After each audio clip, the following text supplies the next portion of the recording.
Israel ने 2026 के रक्षा budget में भारी बढ़ोतरी की है। जी हां, इजराइल ने 2026 के डिफेंस बजट में भारी बढ़ोतरी की है। क्या मंशा है इजराइल की? 7 फ्रंट्स पर तो वॉर लड़ ही रहा है। क्या अभी और लड़ाई लड़ने का इच्छुक है इजराइल? अभी और मासूम लोगों की जान लेने का इच्छुक है? क्या और देशों पर अटैक करने का मन बना रहा है इजराइल? सवाल यह है कि 7 मोर्चों पर तो जूझ ही रहा है। अब कितनी लड़ाई लड़ेगा कि अपना डिफेंस बजट बढ़ा रहा है, या फिर अंदर ही अंदर इजराइल इनसिक्योर हो गया है? गाजा युद्ध रुकने के बावजूद क्या वजह है कि इजराइल ने अपना डिफेंस का खर्च बढ़ा लिया है? क्या अब नई लड़ाई का डर सता रहा है इजराइल को? इजराइल दुनिया के उन देशों में शामिल है जो लगातार पड़ोसी देशों के साथ लड़ाइयों में उलझा रहा है, लड़ाइयों में पड़ोसी देशों को उलझाता रहा है। इजराइल अपने रक्षा क्षेत्र पर अच्छा खासा खर्चा करता है। अगले साल यानी कि 2026 के लिए भी उसने बड़ा डिफेंस बजट रखा है, बहुत बड़ा रक्षा बजट रखा है। इजराइल की बेंजामिन नेतन्याहू सरकार की कैबिनेट ने अगले साल यानी कि 2026 का बजट पास कर दिया है। बजट में रक्षा क्षेत्र के लिए एक बड़ी रकम रखी गई है। प्रधानमंत्री बेंजामिन नेतन्याहू ने शुक्रवार को यह जानकारी दी कि डिफेंस के लिए 112 billion shekel, shekel Israeli currency है, 112 बिलियन शेकेल रखे गए हैं।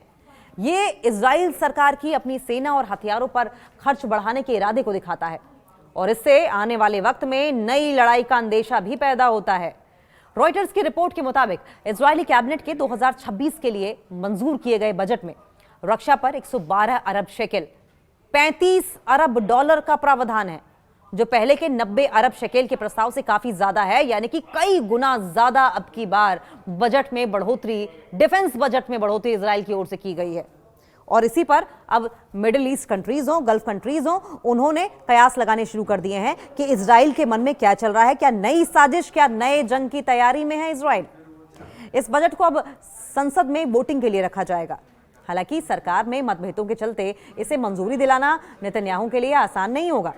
अगर बजट मार्च तक पास नहीं होता तो चुनाव कराने पड़ेंगे।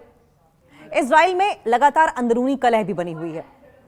देखिए, 7 मोर्चों पर वो लड़ाई लड़ ही रहा है, लेकिन अपने देश के अंदर भी इजराइल जूझ रहा है। इजरायली कैबिनेट का रक्षा बजट पर यह फैसला ऐसे समय में आया है जब इजराइल की सत्तारूढ़ गठबंधन पार्टियों और अल्ट्रा ऑर्थोडॉक्स यहूदी पार्टियों में गाजा युद्ध विराम पर मतभेद चल रहे हैं। ये पार्टियां चाहती हैं कि यहूदी धार्मिक छात्रों को सेना की अनिवार्य सेवा से छूट मिल जाए, और इस पर फिलहाल सरकार सहमत होती नजर नहीं आ रही है। इजराइल के रक्षा मंत्री कॉट्ज ने कहा कि इजराइल डिफेंस फोर्सेज यानी आईडीएफ के बजट में बढ़ोतरी की वजह साफ है। उन्होंने कहा कि हम आईडीएफ को मजबूत करने और सैनिकों की जरूरतों को पूरा करने के लिए निर्णायक कदम उठा रहे हैं। हम रिजर्व सैनिकों पर बोझ कम करेंगे ताकि हर मोर्चे पर इजराइल की सुरक्षा सुनिश्चित हो सके। वित्त मंत्री ने आगे क्या कहा? इजराइल के लिए 2 साल तक चला गाजा युद्ध काफी महंगा साबित हुआ है। बीते साल 2024 में फिलिस्तीनी गुट हमास और लेबनान के सशस्त्र समूह हिजबुल्लाह के साथ सैन्य संघर्षों पर इजराइल ने 31 अरब डॉलर खर्च किए थे। फिलहाल इजराइल का दोनों के साथ युद्ध विराम समझौता हो चुका है। इजरायली वित्त मंत्री बेजल स्मोट्रिच की ओर से यह कहा गया है कि 2026 के लिए रक्षा बजट 2023 की तुलना में 47 अरब शेकेल ज्यादा है। गजा में युद्ध शुरू होने से ठीक पहले 2023 में डिफेंस बजट कम था। हम इस साल सेना को मजबूत करने के लिए भारी बजट आवंटित कर रहे हैं। स्मोट्रिच ने कहा कि यह बजट इजराइल की सुरक्षा जरूरतों को पूरा करने के उद्देश्य से तैयार किया गया है। रक्षा पर ज्यादा खर्च के पीछे मकसद अपनी सेना को मॉडर्न बनाने और सीमाओं को सुरक्षित रखने पर जोर देना है।